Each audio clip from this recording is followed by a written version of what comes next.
Otasansan rédíò and TV. Ilé ìgbìmọ̀ aṣojú-ṣòfin lórílẹ̀‐èdè Nàìjíríà pàṣẹ fún iléeṣẹ́ ìjọba àpapọ̀ kan láti dá owó tó lé ní bílíọ̀nù lọ́nà 100 náírà padà fún orílẹ̀‐èdè Nàìjíríà, owó tó wà fún ìjàkálẹ̀ àrùn COVID-19 tí wọ́n yà sọ́tọ̀ fún wọn. Emefiele fi orúkọ akọ̀wé ìjọba àpapọ̀ orílẹ̀‐èdè Nàìjíríà wọ́ọ̀kì owó tó tó $6.2 million lọ́nà àìtọ́ jáde. Àjọ EFCC ló sọ bẹ́ẹ̀.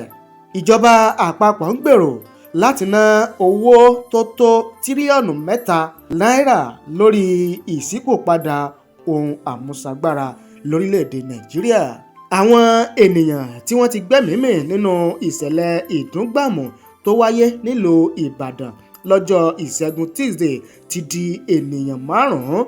Ìjọba ìpínlẹ̀ Ọ̀yọ́ ló fi léde. A ò ní fojú re wo àwọn òṣìṣẹ́ wa o tó bá gba àbẹ̀tẹ́lẹ̀ lẹ́nu iṣẹ́. Alága àjọ EFCC ló kìlọ̀ fáwọn òṣìṣẹ́ àjọ náà.